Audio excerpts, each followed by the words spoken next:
Chapter 15. The Mothership. Our ship, although seemingly large to us, was like a bee entering a gigantic hive as we approached the planet-like mothership. Inside the ship was a massive landing bay. Ships entered through portals not much larger than our ship. It appeared we were drawn in by the mothership like a fish on a line. There were hundreds of ships like ours. Some sped in and some sped out of the portals. When we reached the docking bay, we could see a port of ships. People traveled to and from the various ships, different sizes and shapes, to the massive mothership. We all stood equally amazed as the sight before us as we watched out of the ship's window. Quetzal walked up behind us. "Are you ready?" There were no words. We just nodded and followed Ronan as he motioned for us to follow him through the ship to the door where we had come in. It was an empty room. Miram, Oran, Ituitud, Sigund, Rotog, and I stood in nervous anticipation. Once Quetzal closed the doors behind him, he smiled and touched a stone on his belt. In a moment we found ourselves standing in a garden. We all knew we were on the mothership, but it didn't seem like a ship. It appeared as if there was a sun in the sky above us. Being in this beautiful environment lifted some of the grief and fear that had loomed over us. Ituitud began to cry. I think we all felt that way. It was such a dream here.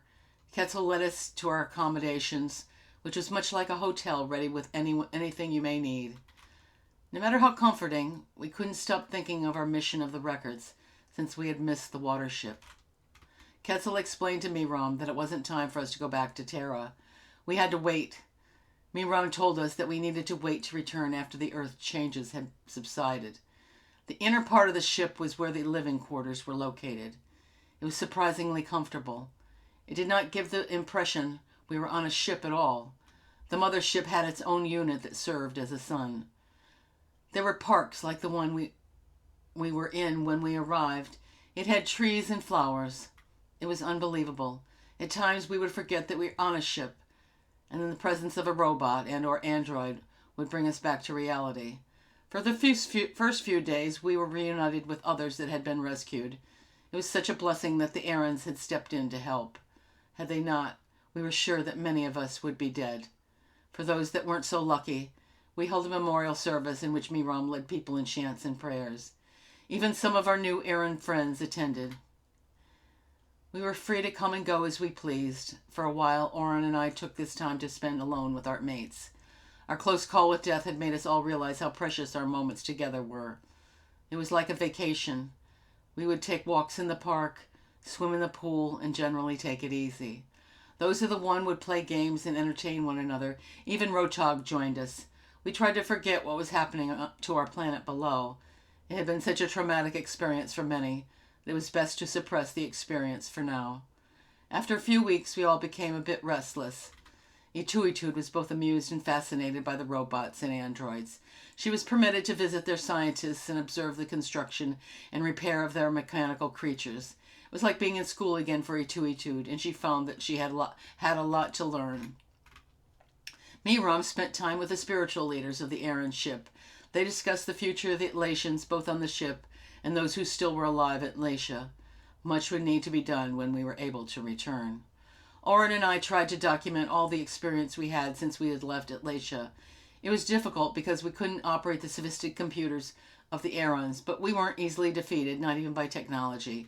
Instead of using the computer, we elected to use primitive writing utensils such as a quill and parchment, which we had originally packed for our trip on the escaped ship. Our thoughts continued to drift to the expeditions. As we worked under a tree in the park, Oren thought out loud, "Do you think Atlaeus is still alive?" As I lay on my stomach, pensively scratching my head with the writing utensil, I replied, "I don't know. It's hard to say. We don't know how far he got, or if perhaps he was on his way back to Atlatia. We can only pray he is safe. Are you scared? About going home again?" Ituitud has been spending a lot of time observing the planet with the Aran scientists, and she said that Terra is calming down. What is so scary about that? She also said that only the island of Posidia remains in Atlatia. This was the first I had heard this news. I was silent for a moment. "Yes, I am scared," I'm scared of what we will find when we go back. Oren chewed on a blade of grass. I know. It will be different. We had no idea how different it would be when we returned, it was true. Only one of the 5 islands of ATLATIA now existed, and that only in part. What had happened to Terra not only hurt ATLATIA, but other parts of the world too. The remains of the great continent of Lemuria had been devastated by the monstrous tidal waves and volcanoes, and quickly sunk in its entirety into the sea. In other parts of the world where land sunk, other land rose. Now that Terra had cleansed herself, the rains and trembling had stopped.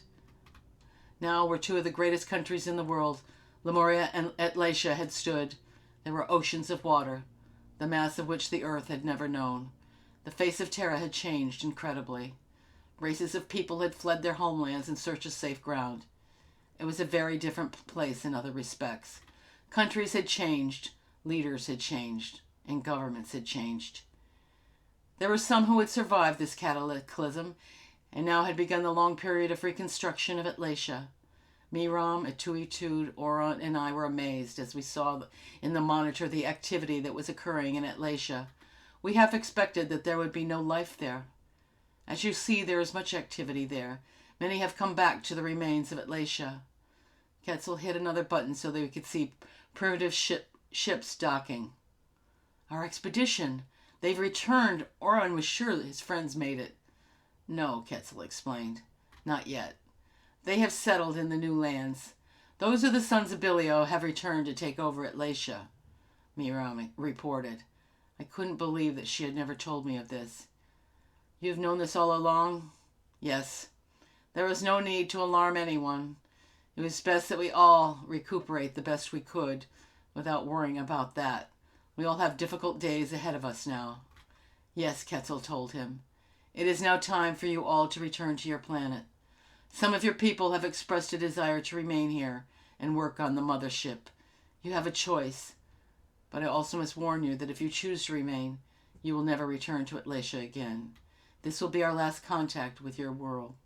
It is important to your evolution that you complete your mission with no assistance from us. The group looked sadly at Quetzal. We had become attached to our Aran friends since we arrived here, and now to hear that we would never see them again was disheartening. However, we knew that we couldn't stay. There wasn't a doubt in any of our minds that we should return to ATLATIA. Oron's and my mind were already thinking about the records that still needed to be transferred, and also the thought that there may no longer be any of Hall of Records or computer on which to transfer them. Etuitud thought of the major construction that must be going on there, and how they probably were in need of scientific knowledge to expedite it. Miram, on the other hand, had already known what was going on in ATLATIA. Her psychic abilities had made her painfully aware of the events there. She knew in her heart that for the 4 of us to return, it would be like walking into a lion's den. Our mission was going to be difficult, and she wasn't going to make it worse by informing the rest of us of the obstacles that we would have to hurdle. As we waited for Quetzal and his crew to prepare the reconnaissance ship for our departure, Miram and I took one last walk in the park. Miram savored the moment, thinking how peaceful it was. She and I would both treasure those moments she and I spent here. You're very pensive, I nudged her. What are you thinking about? About our happy days here. We must cherish them. We have many difficult days ahead of us. I will always cherish the moments I'm with you. I kissed her forehead. I couldn't help but feel that she was not telling me something. But I knew her well, and as she had wanted me to know, she would have told me. Oron and Etuitud also spent their last minutes on the mothership, taking in its beauty. Etuitud had been infatuated with the technology that the Arans had. She had learned a lot while she was aboard. The experience would have many memories for her. This had also been some of the best times for Oron and her time together. In ATLATIA they had always been preoccupied with their work, but here they spent the first few weeks alone together. This meant a great deal to both of them. Aboard the reconnaissance ship, we all watched sadly as we left this world forever. Soon we could see Terra on the monitor. There was no longer the great mass of clouds that encased the planet when Etuitud had first looked on the monitor. Our world had changed, and soon we would see how much. This was an emotional moment for all of us. It was now time to say farewell. Ketzel told us, you could see that it was hard for him and his crew who had become close to our group in the past few weeks to say goodbye. I cannot express how great a privilege it has been to have known you all. I cannot tell you how grateful I am for all the knowledge you shared with me, Tuitu told him. I wish you all the best. He gave us all each a hug goodbye. One with love, my friends. One with love. We bid him goodbye. We stopped in front of Miram for one moment.